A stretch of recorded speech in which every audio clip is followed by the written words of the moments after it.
causa de muerte. El agua puede arrastrar pistas, diluir pruebas y ocultar cadáveres. Para los investigadores, el agua puede ser un oponente astuto. Para los criminales, un aliado de lo más complaciente. Para el crimen perfecto, solo hay que añadir agua.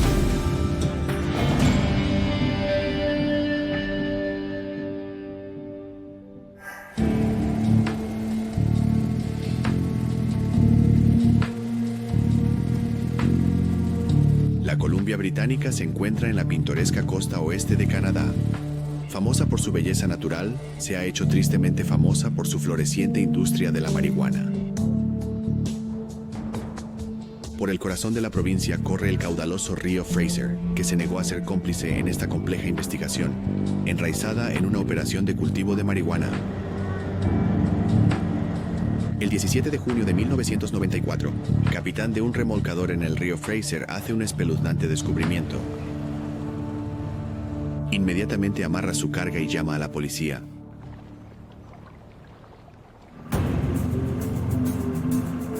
Recibí información de que un individuo se había enredado en un tronco en el río Fraser y que la barrera había sido arrastrada a través del río Fraser hasta el lado del Langley del río. El área donde el cuerpo fue desembarcado es un área llamada Derby Ridge. Y es en realidad un parque provincial y hay una ligera, pequeña zona de arena. El cuerpo fue recuperado de ese punto, creo que con la ayuda de los bomberos. El cabo de la Real Policía Montada de Canadá, Gil Campbell, llega al lugar y hace otro descubrimiento sorprendente.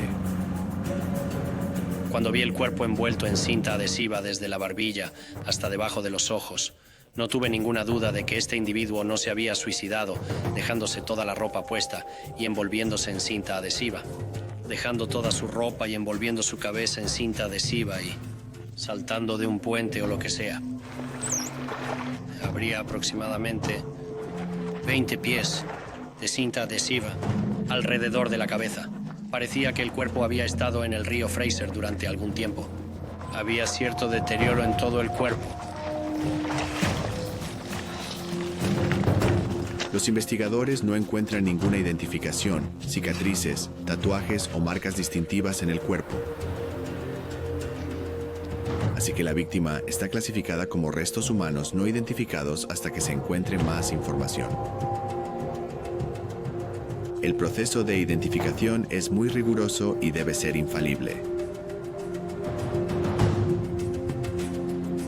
Nunca utilizamos documentos de identidad legales o emitidos por el gobierno para identificar a alguien. Podría ser una pista, pero nunca miraríamos un carnet de conducir y diríamos, esta es la persona. Necesitamos una identificación modificada por alguien que conozca a este individuo. Especialmente si se trata de un adolescente, pero no llega a los 19 años, existe la posibilidad de que alguien lleve un carnet falso que se le parezca mucho, pero que no sea él. Eso puede llevar la investigación en una dirección muy sin incidentes y también se corre el riesgo a nivel personal de notificar a la familia de una muerte que en realidad no ha ocurrido. La víctima fue llevada a la morgue de New Westminster y la investigación continuó en un intento de identificar al individuo. Gil Campbell aún no se ha enterado de que 2 días antes del hallazgo del cadáver, la RCMP recibió una llamada informando de la desaparición de un individuo llamado Timothy Langmead. La familia no había tenido noticias de este individuo durante aproximadamente una semana, lo que les pareció inusual. La familia creía que vivía en un sótano de Maple Ridge. Todo lo que tenían era un número de teléfono móvil suyo y posteriormente hicimos una comprobación de abonados y descubrimos que el abonado de ese teléfono vivía en realidad en Prairie Avenue, en Port Coquitlam. Los investigadores fueron a la dirección de facturación del teléfono móvil de Langmead en un suburbio de Vancouver. No había ningún vehículo cerca que pudiera haber conducido el señor Langmead y probaron en la puerta principal que no estaba cerrada con llave. El olor a marihuana era bastante evidente. La policía no puede entrar legalmente en la casa sin permiso, Así que la RCMP solicita una orden de registro, alegando que la casa de Prairie Avenue, en Port Coquitlam, es un punto de cultivo de marihuana.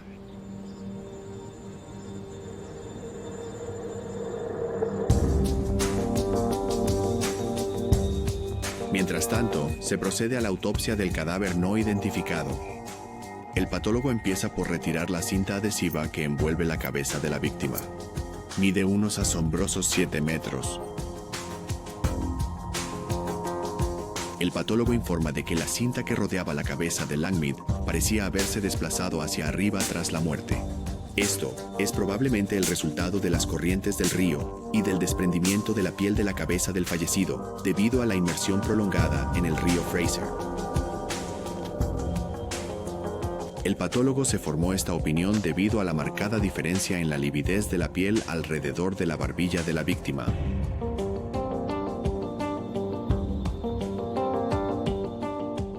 Un cuerpo flotando en el agua tiende a flotar boca abajo, por lo que la sangre se acumula por la fuerza de la gravedad en los tejidos de la parte frontal del cuerpo. Esto causa una decoloración conocida como lividez.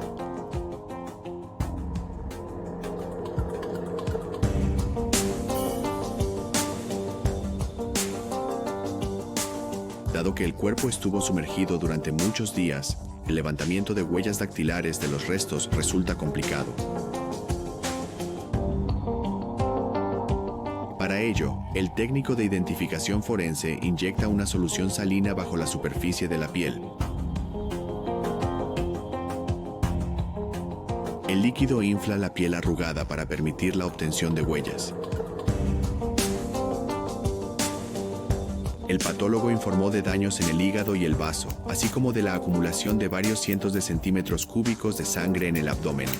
Sin embargo, el patólogo no pudo determinar si las lesiones se produjeron pre- o post-mortem.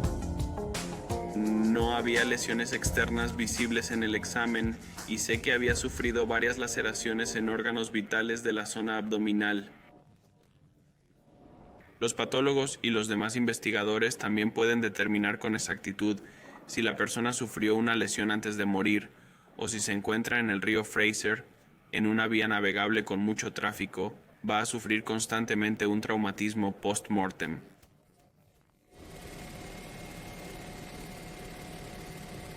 La investigación sobre la desaparición de Timothy Langmead continúa. La RCMP descubre que además de la casa en Port Coquitlam, Langmead también tiene un apartamento en Vancouver. Sospechamos que el individuo podría ser la persona desaparecida que había sido denunciada una semana antes. Así que fuimos a Vancouver, cogimos varios objetos como botellas de cerveza, CD, localizamos huellas dactilares y las cotejamos con las huellas que habíamos recuperado de la víctima. Las huellas dactilares de los restos no identificados y las recogidas en el apartamento de Vancouver coinciden. La víctima es definitivamente Timothy Langmead. Con la autopsia completa, el patólogo informa que la víctima murió por asfixia o falta de aire. No fue posible determinar si la causa fue estrangulamiento o ahogamiento. Una muerte por ahogamiento es, de hecho, una muerte por asfixia, por lo que se determinó que la causa de la muerte fue la asfixia, pero solo en las circunstancias del caso y los patólogos no pudieron determinar si fue el componente asfixiante de la cinta en sí o si fue la inmersión en el agua. Había algunas pruebas que sugerían que el señor Langmead estaba vivo cuando entró en el agua, por lo que determinó que había dos factores en la muerte por asfixia, que eran la cinta y el agua. Los investigadores vuelven a la casa de Langmead en Port Coquitlam. Vienen preparados para poner fuera de juego otra operación de cultivo sospechosa. Rápidamente localizan la fuente, pero también buscan pistas que expliquen la desaparición de Langmead. Posteriormente obtienen una orden de registro en virtud de la Ley de Control de Estupefacientes. Volvieron y encontraron aproximadamente 1000 plantas en el sótano de esta residencia. El cultivo ilegal de marihuana en Columbia Británica es una enorme industria clandestina, estimada en varios miles de millones de dólares. La RCMP está acostumbrada a este tipo de descubrimientos y siguen el procedimiento. Habrían desmantelado toda la operación, incluyendo plantas, iluminación y lo que sea. Todo eso se llevaría al destacamento de Coquitlam y se registraría como pruebas. En cuanto a pistas que expliquen la muerte de Timothy Langmead, No había nada más en la residencia o nada fuera de lo ordinario, aparte del hecho de que el sótano había sido todo un crecimiento. Definitivamente parecía que alguien vivía allí. Por las averiguaciones del vecindario, indicaba que el señor Langmead era quien vivía allí.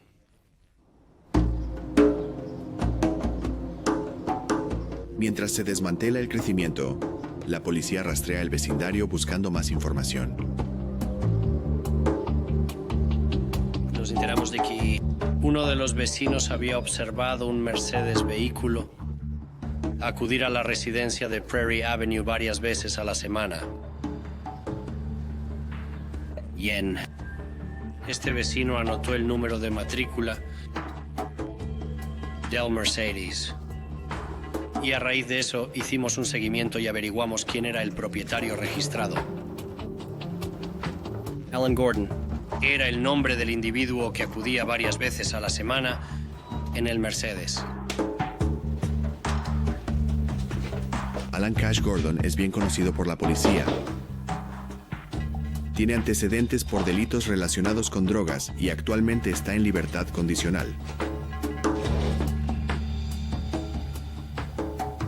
El agente de la condicional emitió una orden para su detención inmediata, ya que les preocupaba que pudiera estar implicado en una operación de cultivo en la residencia de Prairie Avenue. Como resultado de ello, lo detuvimos. Los investigadores entrevistaron a Cash Gordon en el destacamento de Coquitlam RCMP. Admiral Connoisseur Timothy Langmead, pero mantiene que solo le conoce como jardinero que le ha hecho trabajos de paisajismo. Su historia era que vendía su información sobre cómo montar cultivos a particulares, pero él personalmente no tenía nada que ver con el cultivo de Prairie Avenue. Aparte del hecho de que visitaba a Timothy Langmead como amigo. El señor Gordon había indicado que la única persona que podría haber sabido lo del crecimiento era el señor Riley. Cash Gordon sugiere que la policía hable con Barry Riley, que vive en la pequeña ciudad de Lytton, Columbia Británica, a 3 horas en coche de la casa de Port Coquitlam. Gordon explica que Riley participó en la instalación del sistema eléctrico de la casa de la avenida Prairie. Antes de que la policía tenga la oportunidad de hablar con Barry Riley, un suceso dramático cambia por completo el curso de la investigación. Que alrededor del 20 o 21 de junio, la residencia de Prairie Avenue fue incendiada. Hubo un incendio provocado y se confirmó que había 3 puntos calientes que indicaban que se había provocado un incendio en la residencia.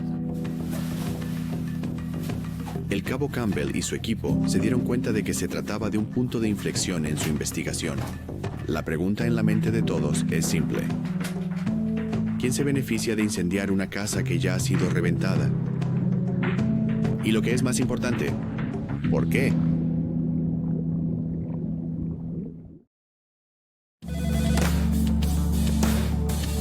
En junio de 1994, la RCMP investiga 2 casos aparentemente no relacionados. El caso de desaparición de Timothy Langmead y un paisajista sin antecedentes y un cuerpo no identificado encontrado enredado en una barrera de troncos en el río Fraser. Las huellas dactilares confirman que el cuerpo sacado del río Fraser es el de Timothy Langmead. Sus registros telefónicos llevan a los investigadores a una de sus residencias, que funcionaba también como cultivo de marihuana. Pocos días después de que la RCMP desmantelara el cultivo de Port Coquitlam, la casa fue destruida por un incendio provocado.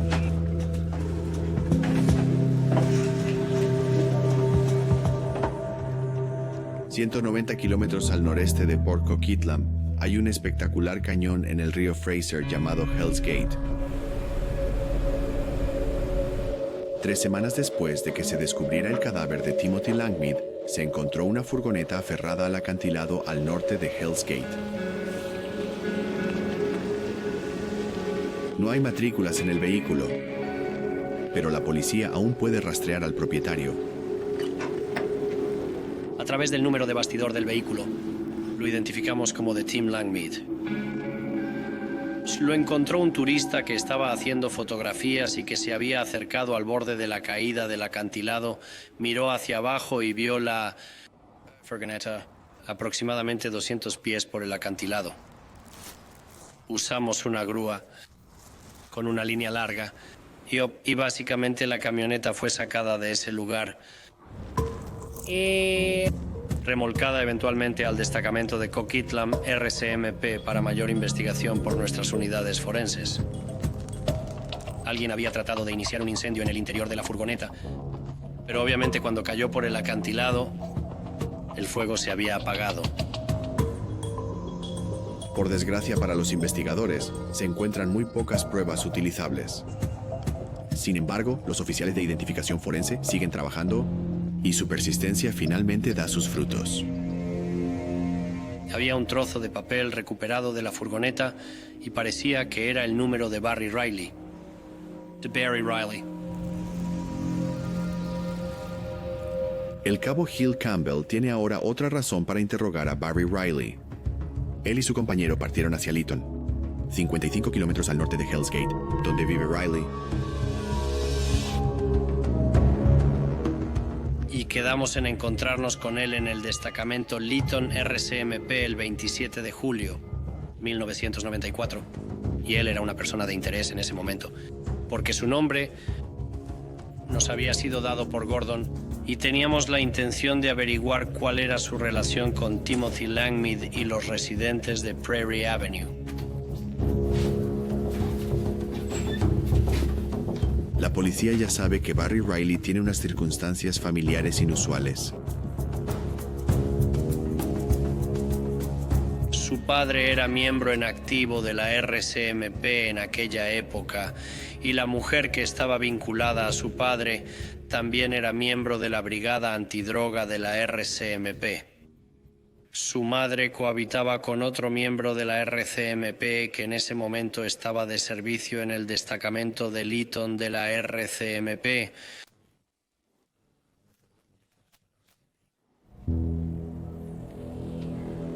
Riley es informado de que la conversación será grabada. Realmente queríamos averiguar cuál era la relación con Timothy Langmead y Cash Gordon porque teníamos otras historias sobre su participación, así que queríamos su versión porque ciertamente no había evidencia criminal disponible en ese momento.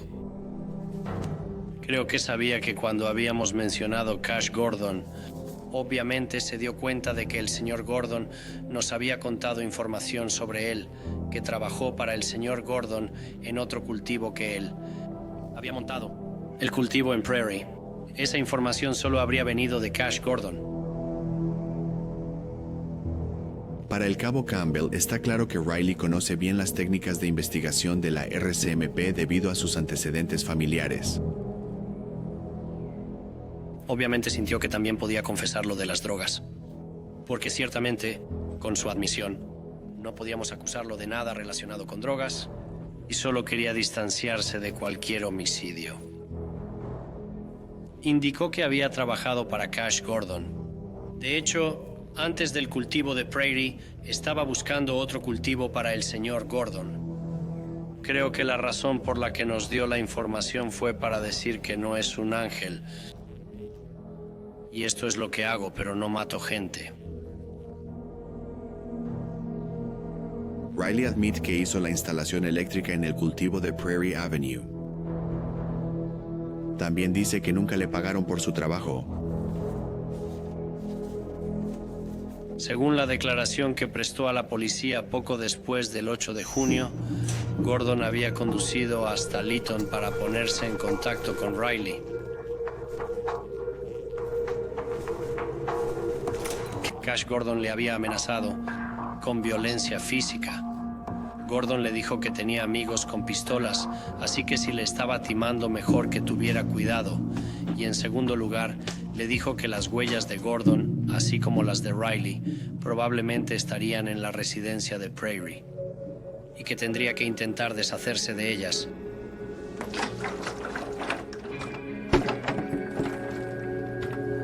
Y por supuesto sabemos que más tarde ese mes, el mes de junio, la residencia fue incendiada.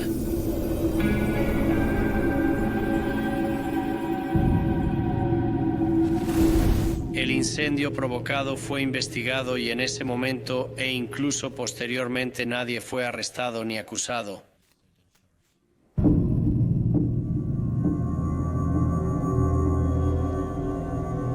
Aunque la RCMP tiene 2 sospechosos que podrían haber prendido fuego al Grow Up en Prairie Avenue, no hay pruebas suficientes para presentar cargos. La policía decide dar prioridad a la investigación sobre Langmead.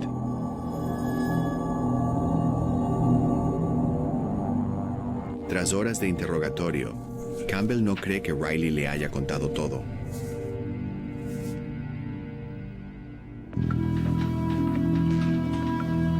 Sin más pistas que seguir, la RCMP decide hacer un llamamiento público en la parte baja de la Columbia Británica.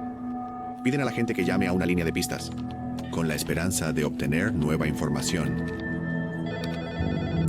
Recibimos una pista de una persona diciendo que 3 personas estaban involucradas y nos dio detalles pertinentes con respecto a por qué fueron a Port Coquitlam y lo que hicieron. Esta información fue recibida del informante que solo una persona involucrada podría haber sabido.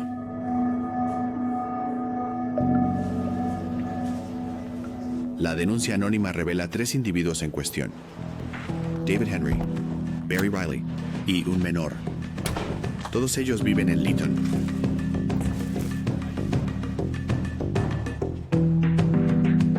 Los investigadores saben que Barry Riley conoce sus técnicas y se muestra cauteloso ante sus interrogatorios.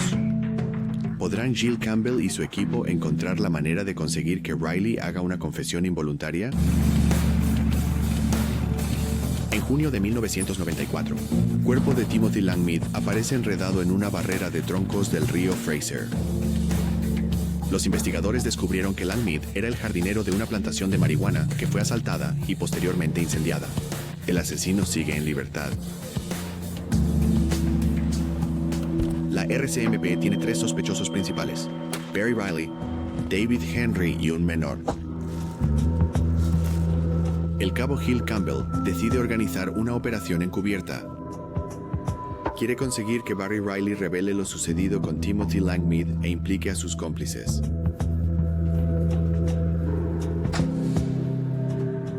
Los investigadores elaboran un sumario con todas las pruebas que tienen hasta el momento sobre Langmead, su relación con los sospechosos y el Port Coquitlam crecen.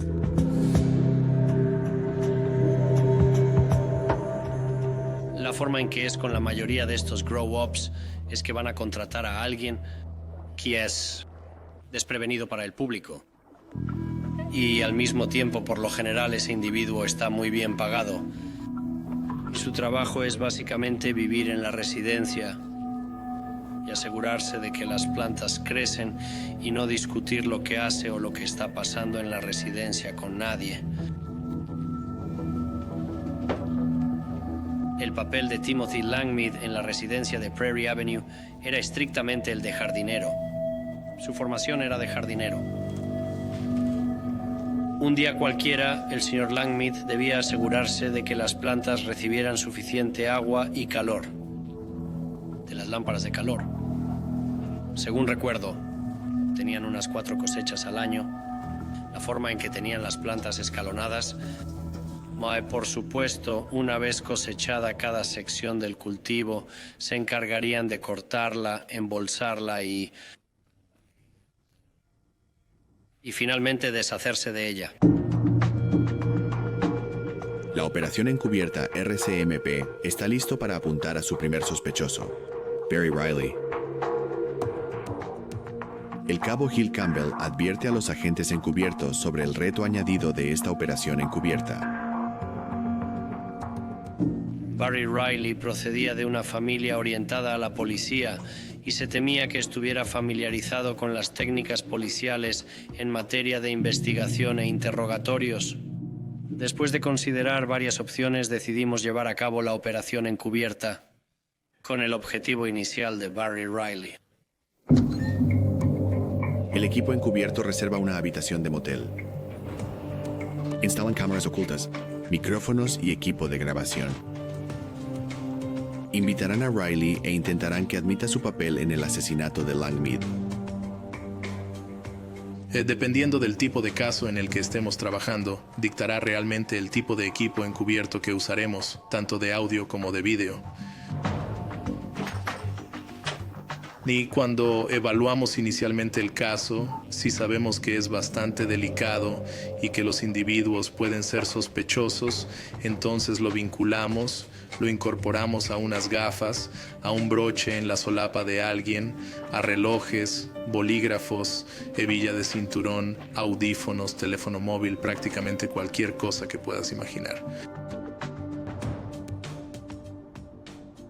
Si podemos cablear un lugar con antelación antes de llevar a cabo una operación, entonces podemos utilizar cosas que se mezclarán en esa casa u oficina o cualquiera que sea el lugar.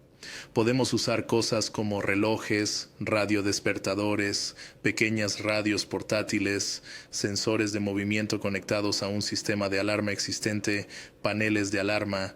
Los hemos integrado en comprobadores de monóxido de carbono y detectores de humo.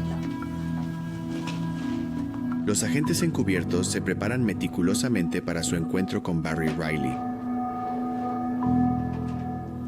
Cuando observamos al sujeto y entendemos bien lo que hace, a dónde va, con quién se relaciona, todo sobre él, lo llevamos al punto en que el investigador los conoce como si fueran su mejor amigo. Estudian todos sus movimientos, hábitos, cosas que les gustan, lo que no les gusta, lo que sea. Es importante porque tienes que ser capaz no solo de encajar, sino de anticiparte a esas posibles sorpresas que te van a pillar desprevenido. Y esa fracción de momento puede hacer o deshacer tu caso. Si tu tapadera se descubre, tu investigación se acaba y todo el trabajo que has invertido, ya sabes, para meterte en esa situación se ha ido. Los agentes encubiertos convencen a Barry Riley para que se reúna con ellos en la habitación del motel, con un equipo de grabación encubierto. Creo que esto fue finales de septiembre, principios de octubre, 1994. El señor Riley sospechaba de los dos agentes encubiertos. De hecho, les indicó. Creía que eran motociclistas o policías y de cualquier manera no quería asociarse con ellos. Cuando un sujeto se ha calentado o sospecha de cualquier tipo de investigación a su alrededor, definitivamente se vuelve mucho más desafiante.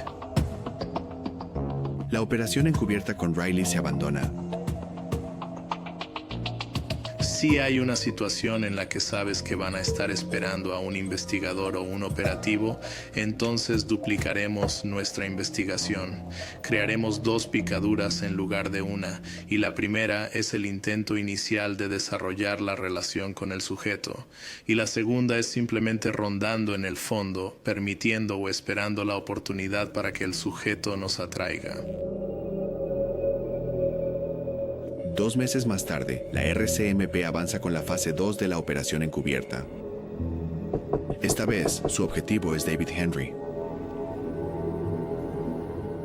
Para ser consistentes, los agentes encubiertos usan la misma historia que con Riley. Afirman ser miembros de una banda. En realidad, se jactaba ante los agentes encubiertos para demostrarles lo malo que era o lo mezquino que era. Por supuesto, a medida que pasaba el tiempo y su contacto con los agentes encubiertos continuaba, volvió en sí y te contó más una historia de lo que creemos que ocurrió. Al contrario que su amigo Barry Riley, David Henry es un sujeto más cooperativo. Está completamente desprevenido y no es consciente de que su conversación está siendo grabada en vídeo. Después de varias copas, Les cuenta los sucesos del 8 de junio de 1994. Los agentes encubiertos graban a Henry diciendo que él y Riley fueron al grow up de un hombre para robarle el dinero. Riley le conocía porque había montado la eléctrica. Henry se jacta de que entraron en el grow up y golpeó al hombre en las piernas con una barra de acero antes de estrangularlo con sus propias manos. Henry añade que Riley robó $6,000 que estaban escondidos en una pared, pero dejó la marihuana. También dice que él y Riley ataron al hombre y lo llevaron hasta Hell's Gate en su propia furgoneta, queriendo impresionar a los agentes encubiertos. Henry les dice que apuñalaron al hombre en el estómago y el pecho con un cuchillo para que no flotara. Luego ató la rueda de repuesto al cuerpo, y con la ayuda de Riley, lo arrojaron al río Fraser desde el puente Alexandra en Hell's Gate a lo largo de la carretera hacia Lytton. Los agentes encubiertos preguntaron a David Henry si se había recuperado el cadáver. Se jactó de haberlo leído en el periódico y de pensar que era genial porque sabía que ellos eran los responsables. Cuando le preguntan qué pasó con la furgoneta, Henry describe haberla empujado por un acantilado hasta Hell's Gate. Los agentes encubiertos deciden pasar a la siguiente fase de la operación. Deben solicitar una orden para volver a tener como objetivo a Barry Riley. Deciden mantener a David Henry con ellos hasta que se conceda la orden. Así evitan que se ponga en contacto con Riley, lo que podría estropear sus planes. Henry está ansioso por pasar tiempo con los hombres que cree que son verdaderos miembros de la banda. Espera impresionarlos y ser reclutado por su organización.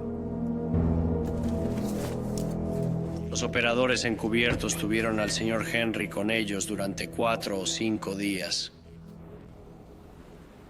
Lo cual creo que era desconocido para el señor Riley. Quieren que Henry se ponga en contacto con Barry Riley y lo atraiga a una reunión. Henry les dice que Riley se ha mudado a Kamloops, Columbia Británica. Así que se estableció mediante órdenes judiciales que volveríamos a hacer lo mismo, audio y vídeo, y que el señor Henry llamaría señor Riley a venir y tomar unas cervezas. Creo que fue alrededor del 7 de enero de 1995. Y si tenemos a un sujeto algo acalorado o sospechamos que hay que hacer algún tipo de vigilancia, entonces utilizaremos varios vehículos. Los cambiaremos. Nos aseguraremos de que uno realmente se destaque. Haremos que parezca que están quemados y ya habrán anticipado toda su rutina. Sin saber que su amigo David Henry está acompañado por los mismos 2 agentes encubiertos, Riley acepta unirse a Henry. Riley se dio cuenta de que el señor Henry estaba con los agentes encubiertos, los individuos que lo habían atacado en septiembre a principios de octubre. Riley se muestra muy reacio a hablar y uno de los operadores encubiertos discute un poco con él.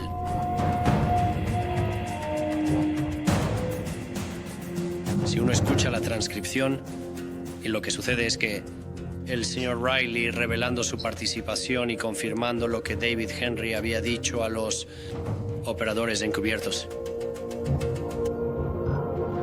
Al darse cuenta de que probablemente tienen las confesiones que estaban buscando, los agentes deciden dejar solos a Henry y Riley unos minutos mientras las cámaras siguen grabando.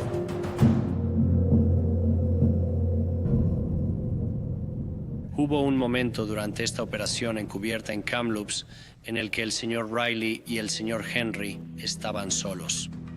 Se oye a Riley decirle a Henry que no confía en estos tipos o algo por el estilo. ¿Serán suficientes las confesiones obtenidas por los agentes encubiertos para detener a Barry Riley y David Henry? ¿Hay pruebas suficientes para declararlos culpables de asesinato?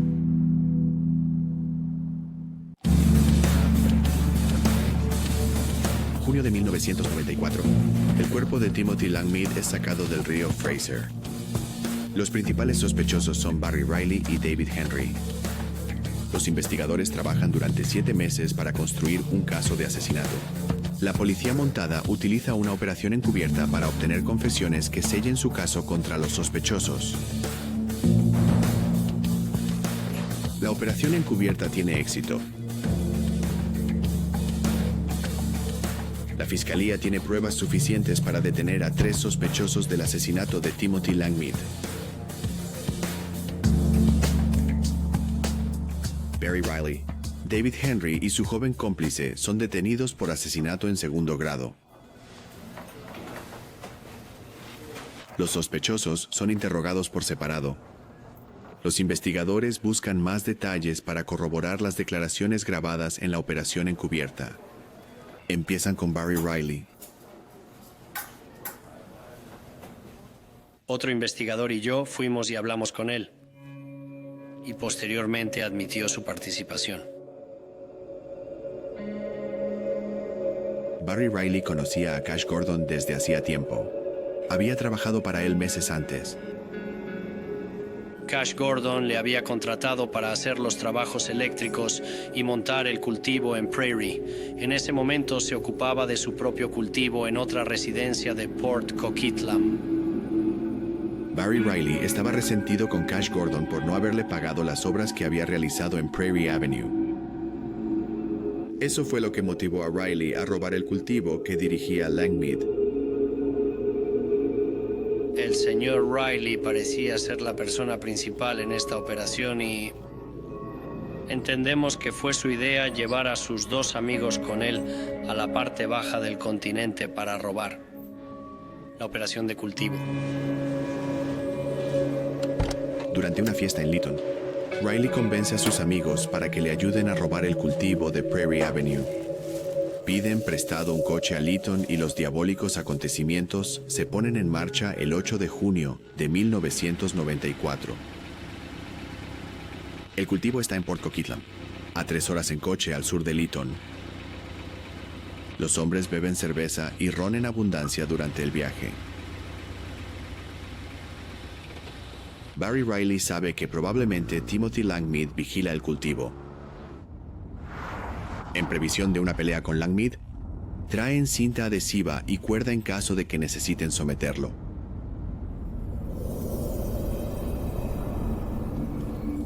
Llegan a la casa de Prairie Avenue, pero no ven señales de Timothy Langmead. Riley y Henry consiguen forzar la puerta y entrar en la plantación. Riley envía a Henry y al joven cómplice al piso de abajo para que cosechen la marihuana mientras él busca dinero en efectivo. La investigación indica que esto era estrictamente un cultivo y que habían bajado con la intención de conseguir marihuana gratis. Desgraciadamente, el señor Langmead llegó a casa mientras ellos estaban en la puerta. Langmead se da cuenta inmediatamente de lo que está pasando. La discusión se convierte rápidamente en pelea.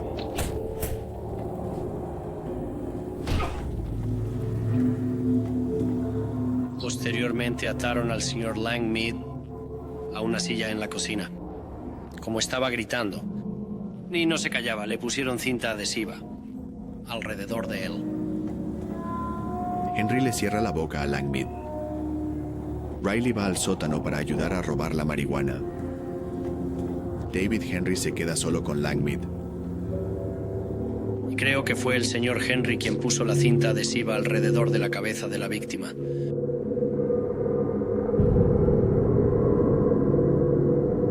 Riley regresa unos minutos después.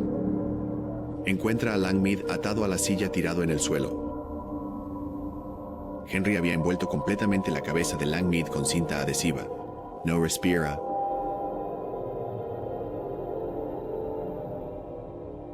Los hombres no se asustan cuando se dan cuenta de que han matado a Langmead. Sistemáticamente terminan de robar el resto de las plantas de marihuana maduras. Cortaron todo lo que pudieron. Lo cargaron en la furgoneta de la víctima.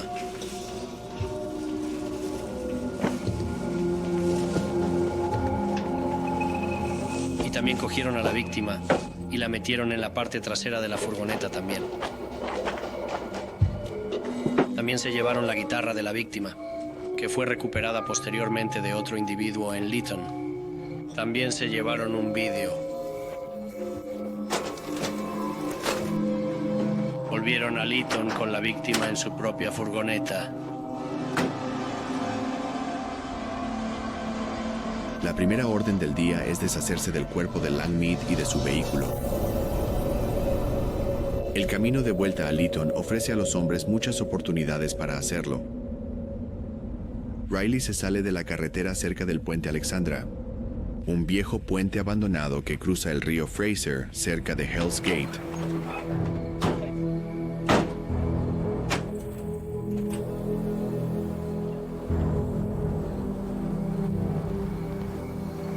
Quitan las matrículas de la furgoneta mientras Riley y Henry se deshacen del cadáver de Langmead. Tiraron el cuerpo por el puente Alexandra.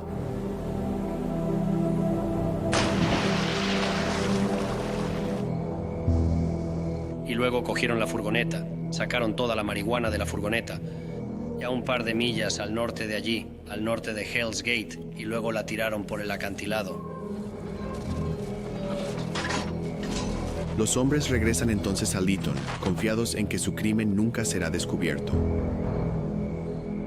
La policía sabe que en los días siguientes a su regreso a Lytton, los acusados encontraron rápidamente compradores para las drogas que habían robado. Después de 10 meses, la RCMP ha reunido pruebas, Char y completado con éxito una compleja operación encubierta para construir un caso sólido. ¿Será suficiente para que el fiscal condene a Barry Riley, David Henry y al joven cómplice por el asesinato de Timothy Langmead?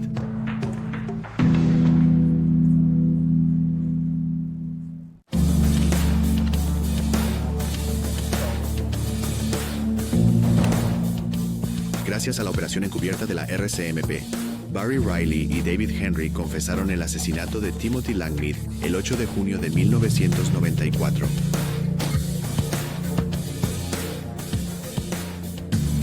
Las confesiones grabadas de los dos acusados explican con detalle cómo le golpearon, envolvieron su cabeza en 7 metros de cinta adhesiva y arrojaron su cuerpo al río Fraser.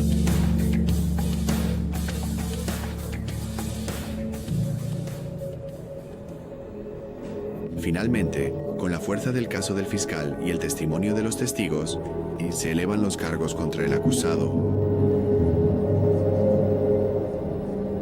Después de la jura de los cargos, que sería en algún momento de enero de 1995, los cargos fueron elevados a primer grado, y eso fue debido al hecho de que cuando se confina a alguien contra su voluntad, se convierte automáticamente en un delito de primer grado.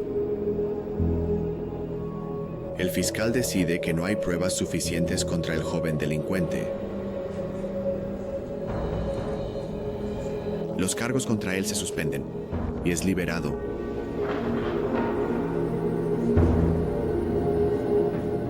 El juicio de Barry Riley y David Henry continúa. Uno de los primeros testigos llamados al estrado por el fiscal no es otro que Cash Gordon.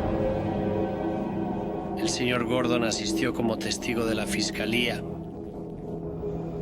y su historia era que vendía su información sobre cómo montar grow-ups a particulares, pero él personalmente no tenía ninguna participación en el cultivo de Prairie Avenue, aparte del hecho de que visitaba a Timothy Langmead como amigo.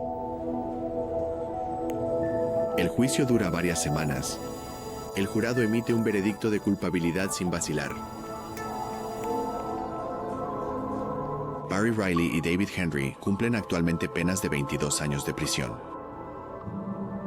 En 3 ocasiones entre 1995 y 2010, Barry Riley y David Henry intentan apelar sus sentencias alegando diversas razones. En cada ocasión, la condena original por asesinato en primer grado es confirmada y los dos criminales deben seguir cumpliendo sus penas de prisión. El incendio provocado de la plantación de Prairie Avenue en el centro de esta historia nunca se ha resuelto, pero la policía sospecha que el pirómano puede encontrarse entre los individuos implicados en el grow up.